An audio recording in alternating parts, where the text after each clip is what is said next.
Donc, bon matin, chers frères et sœurs, pour ce dernier dimanche de l'année. C'est bon, c'est agréable de vous revoir pour une dernière fois en 2023. Ce matin, permettez-moi de vous poser une question qui est, je pense, tout à fait légitime. Quelle serait votre réponse à la question suivante? Comment avez-vous trouvé l'année 2023? Inévitablement, on a déjà une réponse très franche. Merci, Will. Je ne la répéterai pas au micro tout fort, mais inévitablement, c'est quelque chose qu'on a à se poser comme question que vous vous êtes peut-être déjà posé.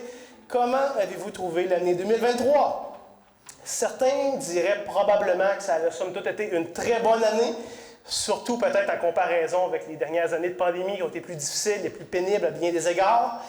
Mais certainement, ce que d'autres ce matin répondraient, que 2023 était plus difficile, d'une manière ou d'une autre. Peut-être qu'il y a eu de la maladie, peut-être qu'il y a eu des problèmes de couple, des décès, que vous vivez des deuils de gens que vous aimez, qui ont disparu durant la dernière année. Peut-être des difficultés financières, des transitions difficiles, toutes sortes de problèmes relationnels. Et j'en passe et j'en passe. Probablement, est-ce que la liste pourrait être longue?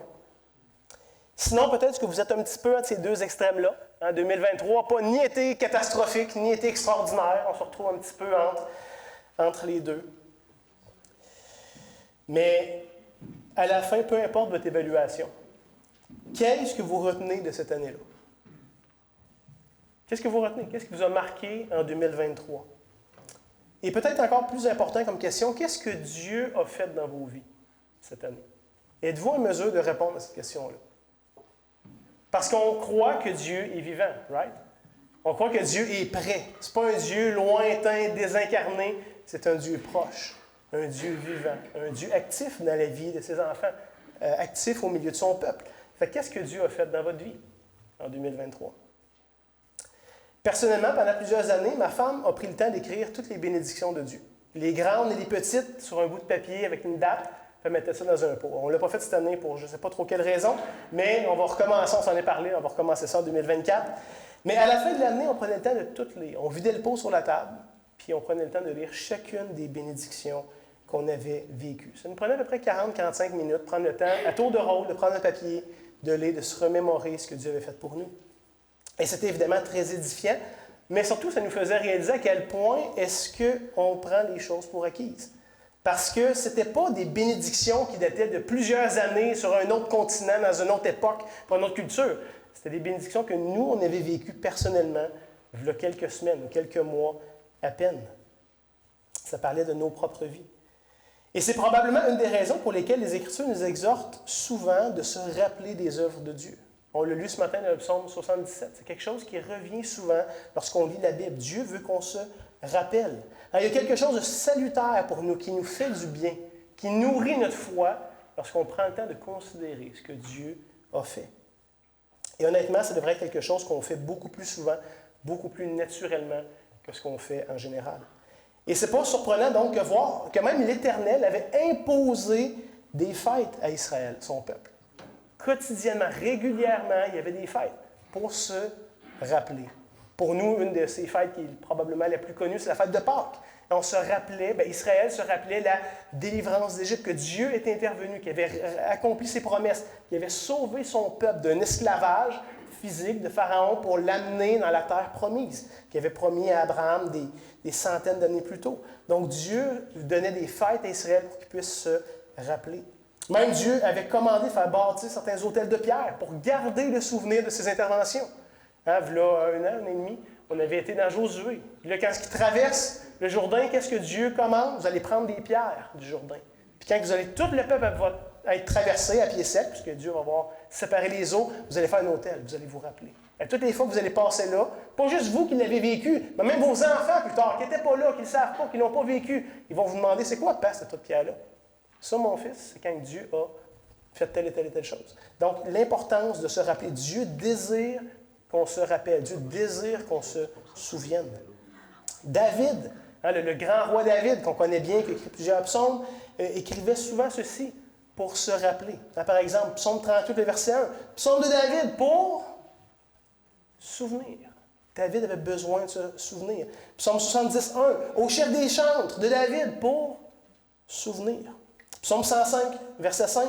Souvenez-vous des prodiges qu'il a fait, de ses miracles, des jugements de sa bouche.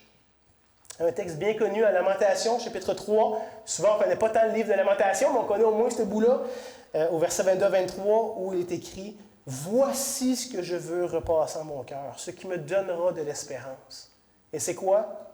C'est que les bontés de l'Éternel ne sont pas épuisées, ses compassions ne sont pas à leur terme. C'est souvent pas ça qu'on repasse à notre cœur. C'est souvent pas ça qui anime nos pensées.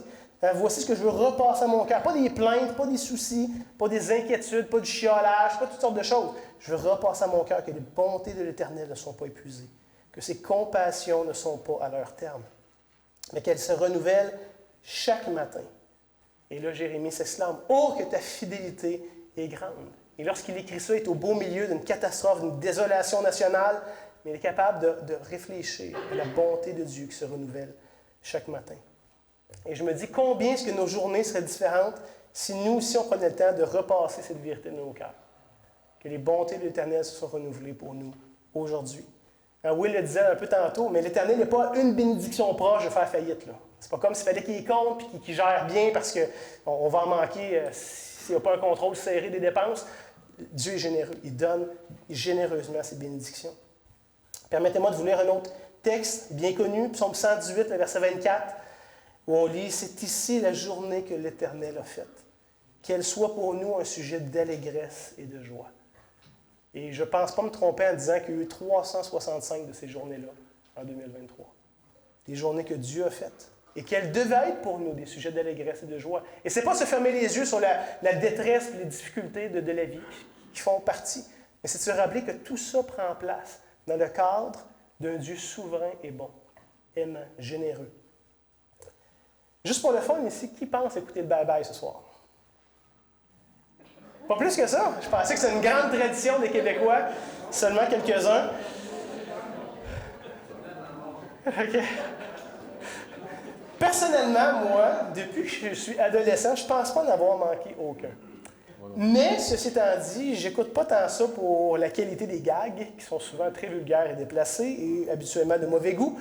Ce qui m'intéresse particulièrement dans les revues de fin d'année, c'est de prendre le temps de faire le point sur les 12 derniers mois, de se me rappeler des événements marquants. Et je me rends compte à quel point est-ce que j'oublie. Et c'est peut-être mon côté mélancolique un peu, qui aime se remettre en question puis repasser la dernière année. Mais à chaque année, je suis surpris de voir à quel point je suis oublieux. Qu'il y avait des choses qui ont fait la manchette, qui m'ont intéressé. Je me suis renseigné, que j'ai suivi une nouvelle ou une situation, un événement pendant un bout qui savait attirer mon attention, mais que j'ai fini par perdre le souvenir. Et pourtant, c'était important au moment où c'est arrivé. Puis je m'y suis vraiment intéressé. Et j'avais quand même oublié. Et donc, c'est parce qu'on est oublieux à ce point-là que c'est important, intentionnellement, de prendre le temps de se rappeler. On a tout oublié, beaucoup. Des choses importantes, pas juste des banalités. On a tous oublié des choses importantes cette année. Donc, ce matin, je vous propose de m'accompagner alors que je vais essayer de repasser les éléments majeurs ou marquants que Dieu a fait parmi nous dans cette Église au cours de la dernière année. Évidemment, ce ne sera pas exhaustif. Sentez-vous à l'aise de compléter tout ce que j'aurais oublié. Et je suis convaincu même que chacun d'entre vous pourrait prendre le temps de nommer des choses que Dieu a faites pour vous dans votre vie personnelle. Évidemment, ce matin, on n'ira pas dans la vie personnelle de tout le monde. On va rester dans les généralités de notre Église, mais je suis convaincu que que tout le monde d'entre vous pourrait nommer des dizaines et des dizaines de choses où vous avez vu Dieu à l'œuvre dans votre vie. Donc, ce matin, on va faire une sorte de bye-bye, mais qui, j'espère, ne sera pas satirique, ni vulgaire, ni de mauvais goût, mais au contraire, va être édifiant. Et alors que je méditais là-dessus et que je me préparais, je me disais par contre que les grandes choses que Dieu a faites dans notre Église cette année, parce qu'il y en a eu plusieurs, ce n'est pas des choses qui vont être grandes selon le standard du monde. Okay? Notre page YouTube n'a pas atteint 1 million de subscribers. Il n'y a rien de ça qui, aux yeux du monde, était grand. La majorité des choses que je vais dire ce matin va être relativement banale, relativement méprisée ou méprisable selon les standards du monde. Mais si vous avez la foi, vous allez voir que ce sont des choses glorieuses. Et ça me faisait penser un peu comme l'incarnation de Christ qu'on fête à Noël. C'était la promesse des promesses. Hein? Dieu fait chair, Emmanuel, avec nous. L'accomplissement de millénaires de promesses et de lignées, de tout ça, qui s'accomplit dans la naissance de ce petit enfant, bien ordinaire, dans un village perdu, dans une mangeoire. Et pourtant, c'était une chose glorieuse, que le monde a méprisé finalement. Le monde n'était même pas au courant de ça. Donc, avant d'aller plus loin, permettez-moi, on va prier et on va se lancer dans notre vue de fin d'année.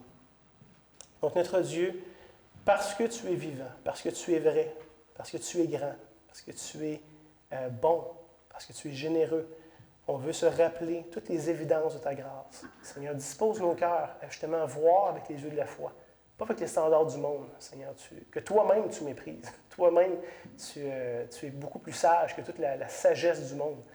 Tu nous dis que ta folie est plus grande que toute la sagesse des hommes. Et donc, Seigneur, aujourd'hui, donne-nous les yeux pour voir ce que tu as fait. Tu étais à l'œuvre au milieu de ton peuple, individuellement dans chacune de nos vies, mais aussi collectivement, comme communauté. Donne-nous de le voir, de nous l'apprécier, Seigneur. Produis une grande reconnaissance dans nos cœurs, une grande espérance pour ce qui est devant nous, qu'on ne connaît pas, qui va sûrement nous insécuriser, il va y avoir des défis, toutes sortes de choses comme ça. Mais Seigneur, qu'on puisse se réfugier en toi, qui est ce roc solide et bon, et qui aime son peuple et qui accomplit ses promesses. Donc, Seigneur, que ce matin, ça puisse édifier notre foi en toi et nous permettre de mieux t'aimer, de mieux te suivre, de plus te faire confiance. Donc, aide-nous à n'oublier aucun de tes bienfaits, Seigneur. Donne-nous des yeux pour les voir, pour les compter et qu'on puisse s'en rappeler. C'est ce qu'on te demande ce matin, au nom de Jésus. Amen. Donc, qui dit revue de fin d'année, dit passer mois par mois. Janvier, février, mars, avril, etc. Mais ce matin, juste avant de repasser à travers chacun des mois brièvement, permettez-moi, premièrement, de présenter certains éléments généraux qui nous ont accompagnés tout au long de l'année. Ce n'est pas ciblé dans un mois précis, mais c'était quelque chose qui nous accompagnait cette année. Mine de rien, on a eu 5 séries de prédications cette année. Qui est capable de nommer les 5 séries de prédications qu'on a eues cette année? Hein? On ne parle pas de 15 ans, là, on parle de les derniers mois. Là. On a eu 5 séries de prédications. Lesquelles? On a eu 7. OK, ça, c'est peut-être la plus facile, c'est celle qu'on a passé le plus de temps. Les autres? La série liturgique avec Will, qui a terminé au mois de novembre, une fois par mois, depuis toute l'année. Good job! Quoi d'autre? Comment? Non, ça, c'était l'été passé, ça. Ouais. Non, c'est en 2022. Les âmes du chrétien, ça c'est notre série cet été, les âmes du chrétien. Excellent. Quoi d'autre? Oui, le rôle du diacre ou les offices dans l'Église ou l'organisation de l'Église. Excellent. Et il m'en manque une. L'avant, ben oui, qu'on a terminé justement la semaine passée avec Jean-Luc. Donc, série sur la liturgie, série sur titre, série sur l'armure du chrétien, avec les gestes, les langages des signes, si vous vous rappelez bien, série sur la structure, l'organisation de l'Église, et la série de l'Avent pour nous préparer à Noël. C'est quand même intéressant de voir l'éventail des vérités auxquelles on a pu être exposé durant les dernières années. De l'exposition, des choses plus thématiques, en tout cas, je pense que c'était super le fun. Il y a aussi eu 5 cours qui étaient donnés dans l'Église cette année. Je ne sais pas si vous réalisez ça. Plusieurs d'entre vous en ont pris au moins un de ceux-là, juste pour le fun. C'est quoi les 5 cours qui ont été donnés à l'Église? Ancien Testament. Il y en a qui ont pris l'Ancien Testament l'automne avec Hugo. Quoi d'autre? Parabole. Le cours des paraboles que j'ai donné le printemps passé. Quoi d'autre? Oui, coaching, 101 et 360, exactement. Et c'est quoi l'autre que j'ai... Ah oui, bien c'est ça, c'était pas dans l'Église comme telle, mais j'ai donné un cours à Sembec sur l'appel de Dieu, puis il y a 2 personnes de l'Église qui étaient présentes. Fait que c'est ça, on a terminé coaching 101 en début d'année, et je trouve ça vraiment impressionnant de voir le développement de la formation de disciples dans l'Église, l'intention, le désir de plusieurs de dire, écoute, c'est la mission que Christ nous a laissée, de faire des disciples, et je veux m'outiller à pouvoir bien le faire. Ça, je trouve ça fascinant de voir l'engagement de plusieurs d'entre vous à ce niveau-là. Dieu voulant, j'aimerais ça repartir un autre groupe en septembre prochain. Fait que si ça vous intéresse, si vous dites, écoute, moi, je ne sais pas comment faire, je ne sais pas par où commencer, mais j'aimerais ça pouvoir apprendre à faire ce que Christ me demande, de former des disciples à ma façon, selon les dons, les capacités que Dieu me donne. Manifestez-vous. Dieu voulant, on aimerait ça repartir quelque chose en septembre prochain. Et c'est ça aussi, Hugo, son cours sur l'Ancien Testament, d'ailleurs, il donne le 2. Tu donnes toujours le 2 à partir de janvier. Si ça vous intéresse, il est-tu trop tard pour s'inscrire? Non. Jamais trop tard. Ça, c'est bon. Fait que, là, c'est les livres historiques. Hein? Ouais. Le premier, c'était le Pentateuque. Là, c'est les livres historiques. Fait que si jamais ça vous tente de vous rafraîchir, vous exposer à cette passionnante portion de la parole de Dieu, ça se passe ce printemps avec Hugo. Sinon, toujours dans une idée de formation, comme si ce n'était pas assez, on voit qu'il y a eu une augmentation de personnes qui désirent se former, qui désirent apprendre intentionnellement dans l'Église. On va en parler de quelques-uns, mais ça, je pense que c'est une bénédiction de Dieu et que ça donne une couleur toute particulière à notre Église. De manière générale, je trouve ça très encourageant de voir qu'il y a une augmentation du désir, de l'intérêt pour la formation.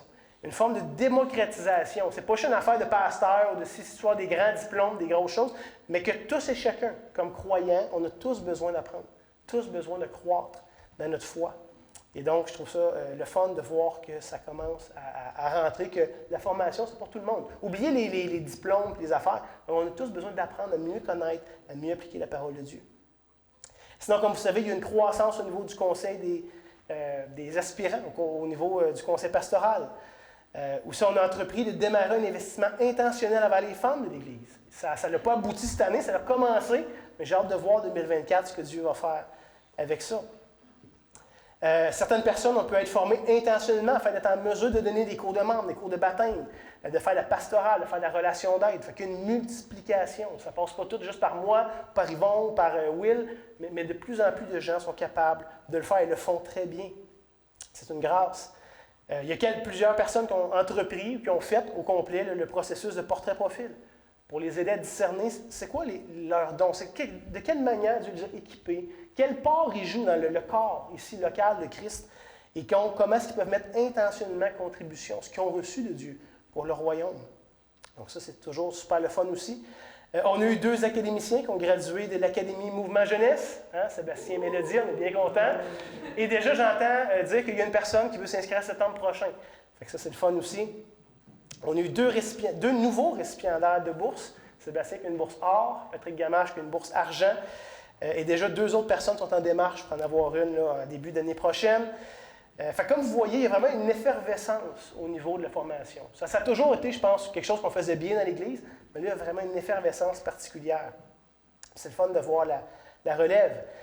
Mais par contre, c'est quand même pas une raison pour arrêter de demander au maître de la moisson d'envoyer des ouvriers. On pourrait dire, ça va bien, c'est merveilleux, on a même un petit peu plus qu'on est capable d'en gérer, fait qu'on arrête.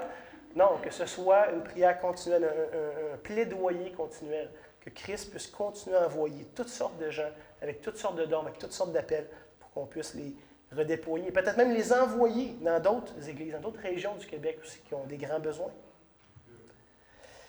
Toujours dans cette idée de croissance, notons les différentes opportunités de développer la communion fraternelle dans l'Église, de développer l'édification commune. On a eu 2 nouveaux groupes vie, commençant en septembre prochain, septembre passé, excusez, je suis déjà en 2024, en septembre passé, chose qui permet de plus en plus de personnes de pouvoir bénéficier d'un endroit pour vivre concrètement l'Évangile.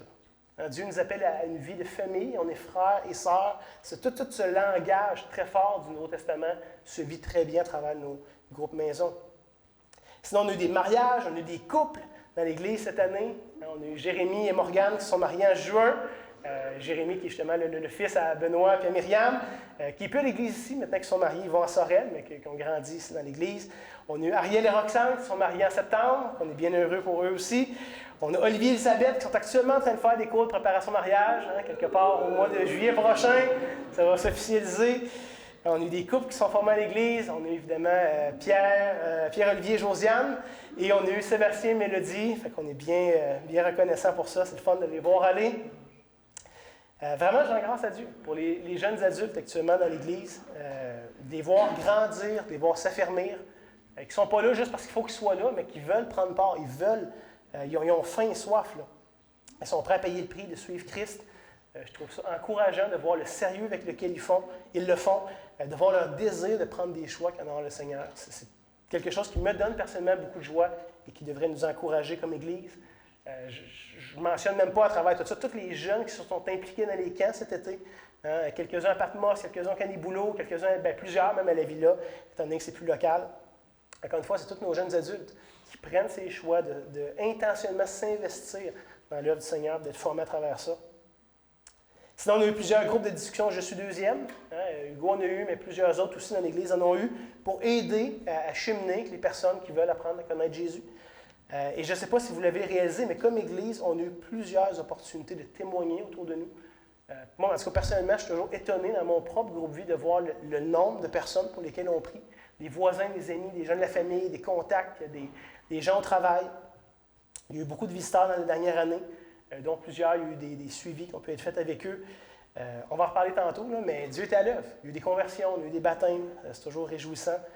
Et grâce sur grâce, on a aussi pu voir le retour à la foi, ou la conversion sincère de plusieurs jeunes adultes qui ont grandi à l'Église, et soit qui ont abandonné la foi, ou qui ont grandi à l'Église et qui n'ont jamais vraiment eu d'intérêt pour la foi. Et on en voit revenir depuis les dernières années, et 2023 n'a pas fait exception. Fait que ça, c'est vraiment une joie. Et je vous encourage, encore une fois, de continuer à prier pour ça. Hein, c'est une des 24 requêtes du mouvement de prière 24/7, de prier comme ça pour les enfants qui ont grandi à l'Église et qui ont quitté.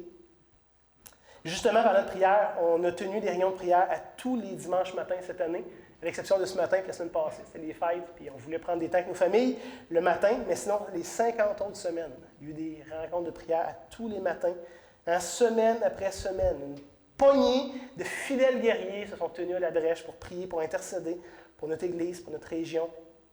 D'ailleurs, ça recommence dimanche prochain, donc le 7 janvier. Si ça vous intéresse, vous êtes les bienvenus de vous joindre à nous de 8h30 à 9h sur Zoom. Mais on a vraiment eu du bon temps ensemble cette année. C'était très agréable de prier et de voir comment Dieu répond. Pas toujours de la manière dont on s'y attend, mais de voir qu'il répond à nos prières.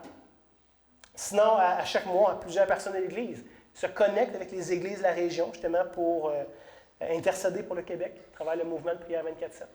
Je sais qu'il y a 2 groupes vie qui, intentionnellement, cette semaine-là, s'arrêtent et pour concentrer, pour mettre l'emphase sur la réunion de prière avec les églises de la région. Et encore une fois, c'était tellement édifiant de s'unir, de supplier Dieu ensemble. Pas juste individuellement notre Église, mais on fait front commun avec d'autres dans la région. Parce que Dieu est à l'œuvre ailleurs qu'à Bécancour, évidemment. Et c'est le fun aussi de voir la chimie qui s'installe avec les différentes églises de la région, les liens qui se tissent à travers justement les temps de prière ensemble.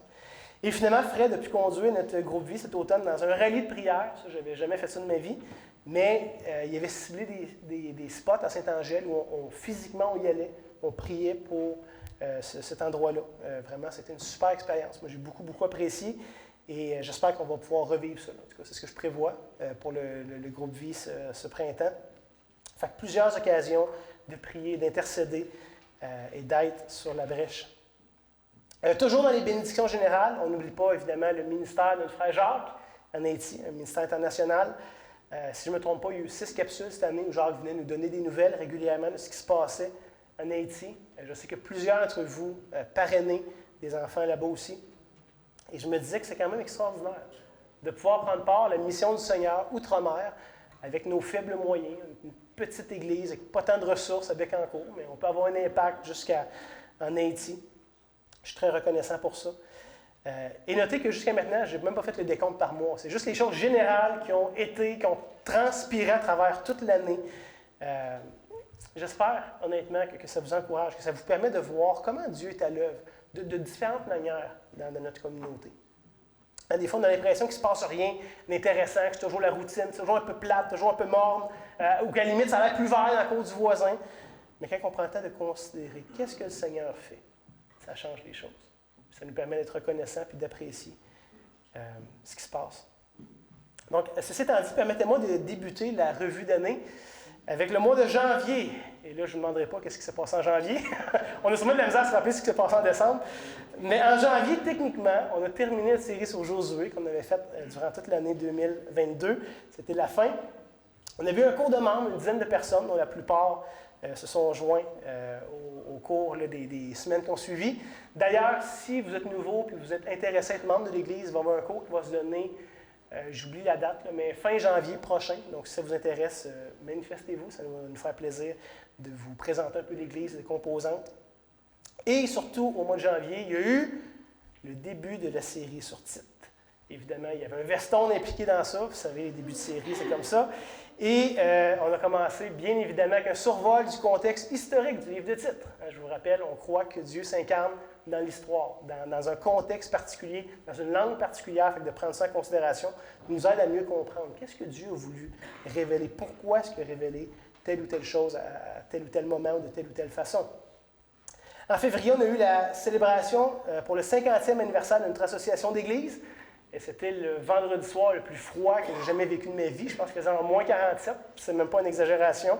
Mais il y avait à peu près 1000 personnes réunies à Saint-Hyacinthe pour souligner ce moment historique, dont plusieurs justement de l'Église. Toujours en février, il y a eu le sommet 2023 de notre association d'églises. Donc, le sommet, c'est la réunion de famille, finalement. Là. On n'est pas dans l'administration, puis les chiffres, les budgets, c'est la réunion de famille. On vient célébrer, on vient souligner ce que Dieu a fait, on vient s'encourager, s'exciter ensemble, rêver ensemble à l'avenir. D'ailleurs, ça a lieu à chaque année, si ça vous tente. Je pense que c'est le 2 ou le 3 février prochain qui s'en vient. C'est à Longueuil cette année. Venez. Des fois, on a l'impression que c'est juste notre église. Là. Vous allez réaliser qu'on fait partie d'une famille d'églises assez dynamique, puis Dieu fait des belles choses aux quatre coins du Québec. Sinon, toujours en février, comme c'était mentionné tantôt, il y a eu le début des cours d'interprétation sur les paraboles. Une douzaine de personnes sont venues se casser la tête et lutter avec les textes à toutes les semaines. C'était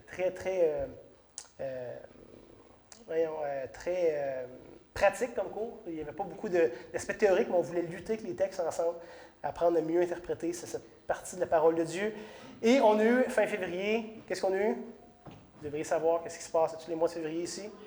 Les réunions de membres, les fameuses réunions de membres, où on avait des gros défis de foi cette année, puis Dieu a répondu surprenamment à ces défis-là. D'ailleurs, je prends la peine de vous dire, la prochaine a lieu le 25 février prochain, mettez ça à vos agendas. Et une des choses que j'ai réalisées, que je n'avais pas réalisé avant, on a eu vraiment beaucoup de réunions de membres cette année. Vous allez voir ça dans le reste. Au mois de mars, on a eu 3 baptêmes, 3 jeunes adultes. Qui est capable de me nommer les 3 jeunes adultes? Il y en a un fièrement qui s'est identifié. Hein? Pierre-Luc. Qui d'autre? Zoé et Mathieu Lavoie, exactement. On était bien heureux de ces baptêmes. En avril, notre Église a eu la chance de recevoir pour une journée durant la semaine plusieurs jeunes de l'Académie Mouvement Jeunesse pour une journée ici à l'Église, avec des temps de discussion, d'enseignement, entre autres, là, sur les moyens de grâce. Fait que j'ai pu animer ça. C'était fantastique comme expérience. On a évidemment célébré Pâques, vendredi saint, le dimanche matin, un repas communautaire ensemble pour Pâques. Et déjà, je me permets de vous donner un petit teaser pour 2024 qui s'en vient. Mais on va faire une série sur Pâques, c'est Will qui va chapeauter ça. Mais on va être dans les psaumes de lamentation. 4 dimanches avant Pâques, on va savourer, on va explorer ensemble ces psaumes qui sont souvent mal compris ou mal utilisés par nous. On ne sait pas trop quoi faire avec ça.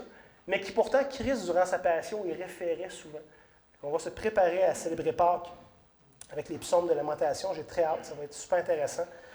Je ne mets pas trop d'attente, mais je sais que ça va être bon. Mais c'est ça. Toujours au mois d'avril, ça a été surprenant. Mais Dieu a permis que je puisse faire la rencontre de John et Kimmy Barnard. Si vous ne les connaissez pas, ils sont assis juste là. Si vous ne les connaissez pas, vous allez les connaître prochainement. Mais ça, c'est quelque chose que moi, personnellement, je rends grâce à Dieu, que je suis extrêmement reconnaissant. Parce que depuis à peu près 4 ans, 4 ans et demi, je caressais secrètement sur mon cœur, sans en parler à personne, mais j'aimerais ça recevoir une famille de missionnaires à l'Église. Que ce soit pour pouvoir bénéficier de leur ministère et les supporter, ou que ce soit juste que ce soit temporaire, on les accueille, ils viennent d'ailleurs, ils apprennent la culture, la langue, tout ça, puis ils sont redéployés ailleurs. Mais j'avais ça sur mon cœur. Et d'une manière qui, en toute apparence, avait l'air complètement aléatoire, on sait que ce n'est pas le cas, mais Dieu a permis des choses fascinantes dans un contexte où eux cherchaient une église. En tout cas, je raconterai l'histoire à un autre moment donné si le temps nous le permet. Mais ça, je trouve ça intéressant. Et ça nous donne maintenant une belle opportunité de rayonner dans la région. Will en a déjà un petit peu parlé il y a 2 semaines, mais même de rayonner dans le Canada, dans le sens qu'on va pouvoir faire des partenariats avec certaines églises anglophones qui vont venir vivre la mission court terme, puisqu'ils travaillent au niveau de la francisation, puis Hugo, en tout cas, le Seigneur est en train de coordonner quelque chose de fantastique à ce niveau-là, avec la communauté, puis comment est-ce que l'Église va pouvoir rayonner à travers tout ça. Oui, John et Kimmy Barnard. Ils sont juste là. Est-ce qu'on peut se dire bonjour? John, Kimmy? Ils sont joints en juin passé, puis sont membres officiellement depuis le mois de novembre. Fait que, en tout cas, comme je vous dis, vous allez apprendre à les connaître. On va pouvoir parler plus en détail dans les prochaines semaines. Oui, c'est ça. Will en a déjà un petit peu parlé. Si ça vous intéresse de voir un peu les projets d'été qui sont en train de mijoter, il n'y a rien qui est coulant de béton, dans le sens qu'on attend plusieurs choses, mais je pense que Dieu est vraiment en train de paver la voie d'une manière magistrale pour ça. Fait que si ça vous intéresse d'en savoir un petit peu plus, comment est-ce qu'on va pouvoir connecter avec la communauté cet été, à travers même, c'est ça, des partenariats avec des églises anglophones. Hugo fait une rencontre lundi soir, le 8 janvier. C'était à 6h30, hein? Ouais. C'est ça? Fait que pas demain, l'autre lundi d'après.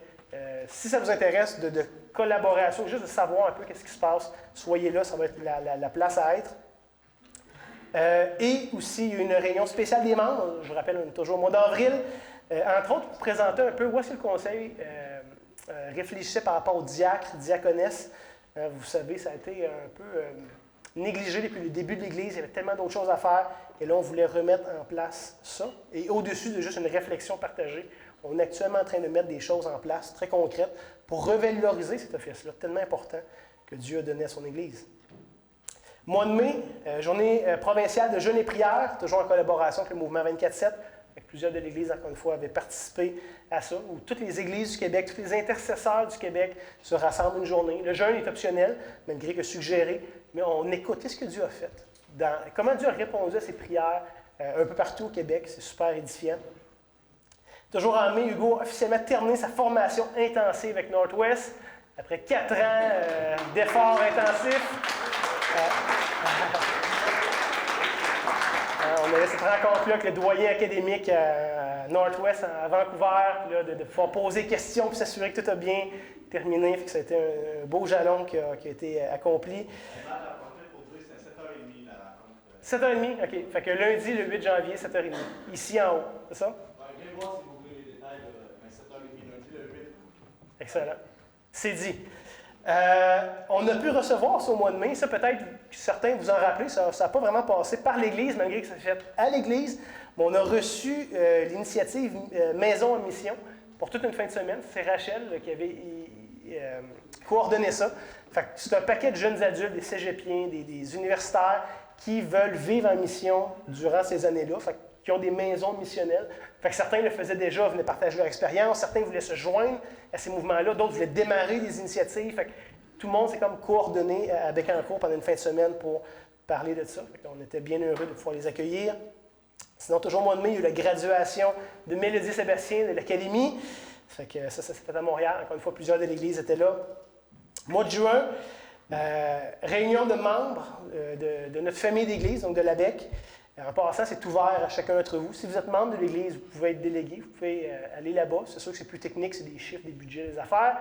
Je sais que c'est la tasse de thé de moins de personnes, mais en même temps, ça nous permet de voir qu'est-ce qui se passe. Pas juste à Bécancour, mais d'une manière plus large de notre famille d'Église. Il y a eu une cérémonie spéciale, justement pour souligner la fin du parcours d'Hugo. Il y avait Jannick Fortier qui était venu prêcher un excellent message dans Jérémie. Je ne sais pas si vous vous rappelez, moi je me rappelle. Il y avait eu le Pat Murphy, François Picard, tout le monde qui était venu. On a eu le mariage justement de Jérémie Morgan, que je vais mentionner tantôt. À la fin du mois de juin, on a eu la retraite semi-annuelle du conseil pastoral avec les épouses. Et cette année, concours de circonstances, c'était juste vraiment les pasteurs nommés qui étaient là. Tous les aspirants avaient autre chose, ils étaient à l'extérieur, ils ne pouvaient pas.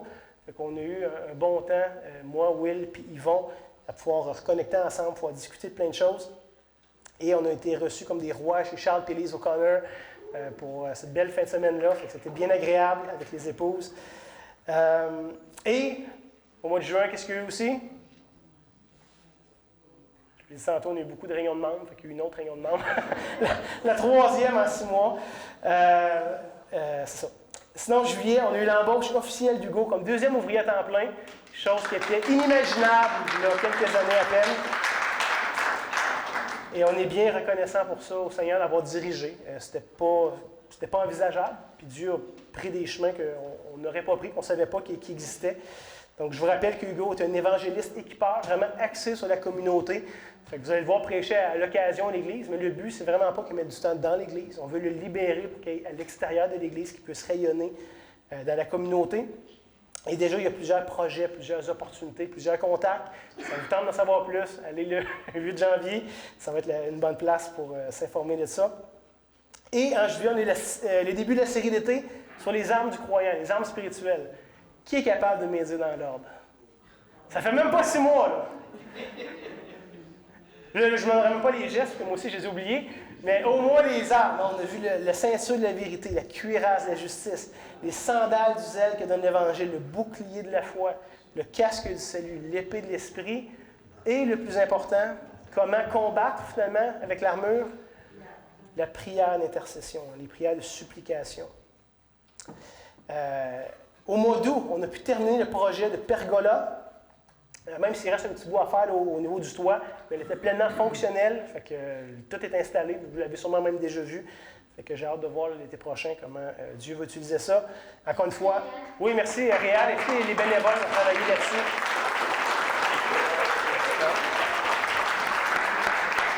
C'était un gros projet qui s'est échelonné sur longtemps. Fait que c'est le fun de voir la fin de tout ça. Et encore une fois, il y a eu un beau succès des jardins communautaires. Plusieurs étaient venus. Moi, je suis toujours en haut dans mon bureau. Fait que je vois des autos que je ne connais pas aller en arrière, puis ça jardine fort. Fait que ça, c'est le fun. Et toujours au mois d'août, quelque chose que peut-être personne n'a vu, parce que ça ne s'est pas passé à l'église ni sur notre terrain, puis ça n'a pas impliqué personne d'entre nous, mais que je pense que c'est digne de mention. Mais au mois d'août, ils ont tous fait les 2 développements, juste en arrière ici, là, pour les maisons. Ils ont passé les égouts, ils ont fait les rues, ils ont passé les poteaux d'hydro. Tu sais, vous le voyez. Fait que probablement que dans quelques mois à peine, ça va commencer à se construire. Fait que c'est intéressant de voir que le Seigneur nous avait placés dans un quartier résidentiel, alors qu'on ne le savait pas, mais que c'est en train d'arriver sous nos yeux. Au mois de septembre, ça a commencé tôt avec le mariage de Ariel et Roxane au tout début du mois de septembre. Il y a eu la rentrée d'école du dimanche, encore une fois en grande, avec beaucoup trop d'enfants qui sont à gérer. On a eu une réunion de membres, évidemment, ça en prenait une, on s'ennuyait. Fait qu'on a eu une réunion de membres. Mais je voulais juste quand même rendre grâce à Dieu pour vous qui êtes membres ici, pour votre sagesse, pour votre maturité, votre désir de rester unis, d'honorer le Seigneur, de vous mobiliser pour la cause de Christ. T'sais, on comprend que c'est beaucoup se réunir, puis il y a plein de projets, plein d'affaires, plein d'opportunités, puis là, ça parle de chiffres, plein de choses, mais merci de l'intérêt sincère que vous avez envers l'Église, de la part que vous prenez dans le royaume de Dieu. C'est vraiment, vraiment apprécié. Sinon, toujours en septembre, on débutait la série sur la structure, l'organisation du culte, les dons spirituels, diacres, diaconesses, les anciens, tout ça. On a eu une fête de quartier mémorable en septembre. Non seulement mémorable en termes du beau temps qu'on a eu, mais en termes d'impact. Ça a été extraordinaire. Ça a été notre plus grand succès, je pense, depuis le début de la fête de quartier. Et à la fin du mois de septembre, on a eu la collation des grades, donc évidemment pour l'obtention de 2 maîtrises, celle d'Hugo et de la mienne. Plusieurs étaient présents aussi pour ça. Et si je prends le temps de le mentionner, c'est parce que vous avez pris part à ça. Au-delà d'un succès personnel, quelque chose, comme Église, vous avez pris part. Vous avez soutenu Hugo le temps de ses études. Puis, à bien des égards, vous avez été des cobayes de tout ça. Et je pense que vous bénéficiez de tout le travail qui a été fait à travers ça. Fait que je voulais le souligner parce que c'est aussi votre succès à travers ça. Au mois d'octobre, il y a eu un don d'action de grâce exceptionnel. C'était le plus gros qu'on n'a jamais recueilli comme Église, et de loin. Je vous rappelle qu'une partie allait pour la fête du 10e, qu'une partie allait pour la fête de quartier en 2024. Dieu a tellement béni qu'on croit qu'en 2024, il va y avoir aussi quelque chose de beau. On veut déjà mettre des sous pour ça. Et le reste, c'était pour la formation, entre autres des dames, comme j'avais mentionné tantôt. Il y a déjà des choses qui sont mises en place. On commence à avoir des réponses. Là, c'est le fun de voir ce qui commence à se dessiner à travers tout ça. Au mois d'octobre, on a eu le culte sur l'Église persécutée, que Hugo a animé. Ça fait déjà 3-4 ans là, qu'on veut, à chaque année, se rappeler que notre réalité actuelle n'est pas la seule réalité à travers le monde, qu'on a des frères et des sœurs qui sont lourdement persécutés, qui sont mis en danger sur une base quotidienne pour leur foi en Christ. On veut être solidaire avec eux. On veut pouvoir savoir qu'est-ce qui se passe auprès d'eux, savoir comment prier pour eux. Et toujours au mois d'octobre, on a aussi ajouté Gaby Cournoyer comme aspirant ancien autour de la table du conseil pastoral. Encore une fois, c'est toujours une joie de voir des hommes qualifiés qui désirent servir à ce niveau-là. Au mois de novembre, il y a eu la retraite du concile de Sola. Peut-être quelques-uns sont au courant de c'est quoi, mais essentiellement, c'est que ça a réuni toutes les familles d'églises protestantes du Québec. Et ça nous permet de se mettre autour d'une table et de discuter de comment est-ce que l'Évangile va continuer à progresser au Québec, de le rendre le plus clair, le plus simple, le mieux articulé possible, et de pouvoir, malgré les différences secondaires, garder cette unité, cette charité chrétienne qui est tellement chère au Seigneur. Et déjà, je vous dis, on travaille sur une conférence qui va avoir lieu en 2025, c'est pas tout de suite, on va voir le temps, mais où on veut souligner ensemble les 1700 ans du concile de Nicée-Constantinople. Donc, le premier concile œcuménique de l'Église qui traitait entre autres du sujet de la Trinité et à quel point ça a eu un impact majeur pour le reste du développement de l'Église. On pense qu'il y a une belle opportunité de souligner ça, de revenir à nos racines de foi. Donc, ça, c'est intéressant. Toujours en novembre, on a souligné le congrès du fellowship. Hein? Hugo et John étaient là-bas. 70 ans d'existence pour notre famille d'église pan-canadienne. Il y a eu toujours aussi l'activité de réforme animée par Jean-Luc chaque année. Toi aussi, ça fait 3-4 ans que tu fais ça à peu près, l'activité de la réforme. On a eu un baptême en novembre. Qui était ce baptême? Philippe! Yes, sir, c'est bon. Qui s'est converti cette année, qu'on a eu la joie de baptiser, qu'on a la joie de voir grandir dans la foi. Toujours au mois de novembre, on a une deuxième retraite semi-annuelle avec le conseil pastoral, sans les épouses cette fois-ci, parce que ça, c'est une retraite qui n'est pas pour les doux. Hein, ça se fait au Chac et Yvon, dans des contextes un petit peu plus rudimentaires. Fait que ça, c'est juste les messieurs qui sont là. Et on a terminé le mois de novembre avec une super célébration de l'anniversaire de la construction du bâtiment ici. Ça a été très agréable, c'était une belle journée, c'était glorieux. Merci à tous les bénévoles qui, de près ou de loin, rendent ça possible. Là, je sais que plusieurs d'entre vous avaient travaillé pendant des semaines à rendre ça possible. Et c'est ce qui nous amène maintenant au mois de décembre, où on a tenu une réunion de membres. Ben oui, encore une fois, pour le budget, les grandes orientations de 2024. Je vous promets que c'est l'année dernière. Il n'y aura pas une surprise cet après-midi. Il n'y aura plus de réunion de membres cette année. On a eu la série de Noël, comme on a dit, sur le thème de l'espérance, de la paix, de la joie, de l'amour. On a eu notre fameux dîner de Noël, encore une fois, un excellent temps de communion fraternelle. Et qu'est-ce qu'il y avait de spécial dans ce dîner de Noël cette année, pour la première fois? De la vraie vaisselle! Oui, on a mangé dans de la vraie vaisselle pour la première fois.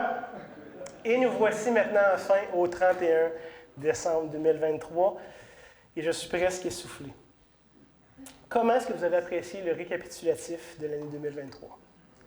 J'espère que votre foi a été édifiée. J'espère que vous êtes encouragés de voir ce que Dieu a rendu possible. Plusieurs de ces choses-là qu'on a travaillées, qu'on voulait rendre possible, puis qui, par la grâce de Dieu, se sont concrétisées, mais plusieurs choses qui n'étaient pas prévues, que ce n'était pas nous qui avions pensé à ça, qui avions travaillé pour ça, mais Dieu était à l'œuvre, Dieu travaillait pour ça. Et le pire, c'est que je n'ai même pas parlé de tous les nouveaux membres qu'on a pu accueillir dans la dernière année, qui sont tous et chacun à la manière des cadeaux, des dons que Dieu fait à son Église, qui viennent jouer un rôle dans le corps, qui viennent des dons. Une des manières concrètes de voir l'amour de Dieu pour son peuple, c'est de voir qu'il ajoute. Pas juste pour qu'on grandisse en nombre, mais qu'on puisse s'édifier, qu'il y ait plus de dons, qu'il y ait plus de synergie dans tout ça. Évidemment, je ne vais pas non plus passer sous silence qu'il y a eu la continuation du groupe d'hommes, hein, que j'entends tellement des bonnes nouvelles. Qu'il y a eu le démarrage du groupe de femmes, que j'entends aussi des excellentes nouvelles. Hein? Yeah! C'est ça! Je n'ai même pas mentionné aussi les belles collaborations dans les différentes églises de la région. Hein, justement, je suis content que Joël soit là aujourd'hui, puisque c'est lui qui coordonne ça beaucoup. Mais on a 2 pastorales par année, des églises de notre association qui se réunissent, où les pasteurs ensemble, on vient, on échange. On veut vraiment collaborer ensemble. On veut briser cette espèce d'esprit de clocher où est-ce qu'on pourrait penser qu'on est en compétition les uns contre les autres. Non, on travaille pour la même équipe. Et on veut entretenir et développer ces liens-là. Même chose, 2 fois par année, toutes les églises de la région interconfessionnelles. On se réunit, tous les pasteurs. On crée des amitiés, on développe des relations. Puis ça, c'est précieux. Et non plus, je ne veux pas passer sous silence, le rayonnement de plusieurs prédicateurs de l'Église qui ont pu venir en aide à d'autres églises dans le besoin dans la région. On pense à Jean-Luc qui était plusieurs fois à Actonville et à Sorel. Hein? Les as-tu comptés? Une fois par mois chaque place. Fait que beaucoup de fois à Actonville et à Sorel. Hugo, lui, qui est un peu pour la députation, mais qui peut aller à Trois-Rivières, au Cap, à Vaudreuil, en Beauce, à Beauport, en Ontario. En tout cas, il s'est promené pas mal, notre Hugo, cette année. Moi, j'ai eu la grâce d'aller à Drummondville plusieurs fois, donner un coup de main aussi avec les frères là-bas. Donc, je m'arrête ici. Là, sûrement que j'ai oublié plein de choses, mais c'est tous des trucs que Dieu a rendus possibles dans la dernière année. Et ça, c'est sans parler de toutes les bénédictions individuelles, comme je dis, qu'on aurait toutes pu nommer pour nos propres vies. Frères et sœurs, j'aimerais juste affirmer encore une fois à quel point est-ce qu'on peut s'appuyer sur la bonté, sur la fidélité de Dieu, sur le fait qu'il travaille. C'est lui qui construit son Église. Et il nous invite à prendre part de nous-mêmes construire, puis intentionnellement mettre des efforts, mais qu'à la fin, c'est son œuvre. Hein? Et de se rappeler justement que cette bonté, que ces grâces se renouvellent à chaque jour.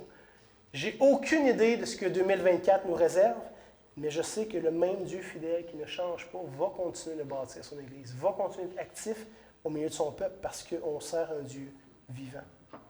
Que toutes les évidences de sa grâce qu'on a pu voir ce matin soient un bouclier, soient une forteresse, vers laquelle on va pouvoir se réfugier ensemble dans les temps de défis, d'incertitude, de questionnement qu'on va avoir dans les prochains mois. Parce qu'inévitablement, ça va venir. Des fois, ça va être individuel dans votre vie à vous. Des fois, ça va être collectivement en Église. Mais j'aime ce texte, en Nahum, chapitre 1, verset 7, qui est justement un des livres qu'on va exposer le printemps prochain, mais à travers un paquet de cataclysmes épouvantables. Nahum est un livre très dur, mais on voit ce verset qui nous dit que l'Éternel est bon. Il est un refuge au jour de la détresse. Il connaît ceux qui se confient en lui. Et donc, ça peut être vrai de chacun d'entre nous en 2024. Je ne sais pas qu'est-ce que Dieu en réserve, mais je sais que sa grâce va être suffisante. Comme elle l'a été en 2023, malgré tous les défis, on se ramasse ensemble ce matin, le 31 décembre, puis on peut témoigner de sa bonté et de sa grâce. Qu'on puisse déclarer ensemble avec le psalmiste, dans le psaume 73, verset 28, « Pour moi, m'approcher de Dieu, c'est mon bien. Je place mon refuge dans le Seigneur afin de raconter toutes tes œuvres. » Qu'en 2024, on puisse s'approcher de Dieu, qu'on puisse placer notre refuge en lui et qu'on puisse se rappeler de ses œuvres pour qu'on puisse les annoncer aussi. Donc ce matin, on a pris le temps ensemble de se rappeler de l'action de Dieu au milieu de nous. Et je suis convaincu que ça fait du bien à nos âmes, que ça fortifie nos foi. Mais une des choses qui nous invite aussi à se rappeler de l'œuvre de Dieu, c'est de prendre ensemble le repas du Seigneur. Et quelle meilleure manière que de finir l'année en prenant ensemble la communion, de se rappeler de ce que Christ a fait et qui rend toutes ces bénédictions possibles. Si Christ n'était pas venu de la croix, il n'y aurait rien de ça ce matin qui aurait pu être possible. On n'aurait rien eu à se réjouir de substantiel. Et un des buts du repas du Seigneur est justement de stimuler notre mémoire, de permettre de se souvenir. Faites ceci en mémoire de moi, nous dit Jésus. On veut se souvenir de son humble incarnation. C'est ce qu'on a célébré à Noël. On veut se rappeler de sa vie parfaite, de sa mort expiatoire, de sa résurrection glorieuse, de son ascension à la droite du Père, alors qu'il est entré dans son règne et qu'il règne depuis ce temps. On veut se rappeler de tout ce qu'il a fait, de tout ce qu'il fait en ce moment et de tout ce qu'il va continuer à faire pour ceux et celles qui le suivent. Et comme j'aime le rappeler dans notre groupe vie, à toutes les fois on prend les éléments, mais c'est Christ qui nous convie à sa table.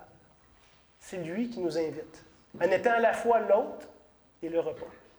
Celui qui nous accueille, mais celui qui s'offre pour nourrir notre âme jusqu'à dans la vie éternelle. Donc si ce matin vous êtes son disciple, si vous êtes disciple de Jésus, que vous l'avez manifesté par votre identification, de son baptême, l'identification à sa mort et à sa résurrection, vous êtes bienvenus de communier, premièrement avec Christ, mais aussi les uns les autres avec son peuple. Si vous n'êtes pas encore rendu là, c'est correct, il n'y a pas d'obligation. Sentez-vous bien à l'aise de juste observer, de vous recueillir, puis de considérer ce qui se passe. Mais quand même, j'ose espérer qu'un jour, vous allez pouvoir prendre part ici, en pleine connaissance de cause, au repas du Seigneur. Juste avant, permettez-moi de prier pour les éléments, et on va les prendre ensemble après. Donc, notre Dieu, merci pour ta provision généreuse. Merci pour ta grâce, pour ta bonté, pour ta fidélité. À chaque seconde, depuis l'éternité passée jusqu'à l'éternité future, Seigneur, tu ne changes pas. Tu es ce Dieu bon, lent à la colère, riche en bonté. Seigneur, aide-nous à apprécier pleinement ce que tu as fait. Oui, dans nos vies de manière toute particulière, de manière plus générale dans la communauté, mais aide-nous tout particulièrement apprécier ce sacrifice de ton Fils. Qu'on puisse le prendre avec une grande reconnaissance, réalisant que toute l'espérance, toute la joie, toutes les bonnes choses de nos vies découlent du fait que Christ a été donné, une fois pour toutes, et qu'on peut s'approcher de toi maintenant, Dieu, avec assurance, à travers lui. Donc, merci pour ce corps précieux qui est brisé. Merci pour ce sang précieux qui a coulé, pour couvrir chacune de nos fautes. Seigneur, c'est devant toi, en Christ, qu'on se tient ce matin, avec reconnaissance. Amen. Donc, ce matin, on se rappelle qu'on a été adoptés pour que Christ a pris cette malédiction dans son corps. Donc, prenons le pain avec reconnaissance et prenons aussi les fruits de la vigne en se rappelant que c'est ce sang qui nous couvre parfaitement, qui nous rend justes et acceptables devant Dieu et qui nous donne cette assurance d'être pardonnés entièrement. Pas pour la majorité de nos fautes, mais pour toutes les fautes passées, présentes et futures.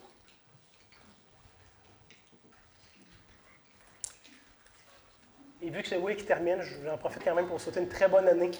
Le meilleur vœu pour vous, pour vos familles, que le Seigneur vous bénisse richement et qu'on ait l'occasion de continuer à croître ensemble dans la prochaine année.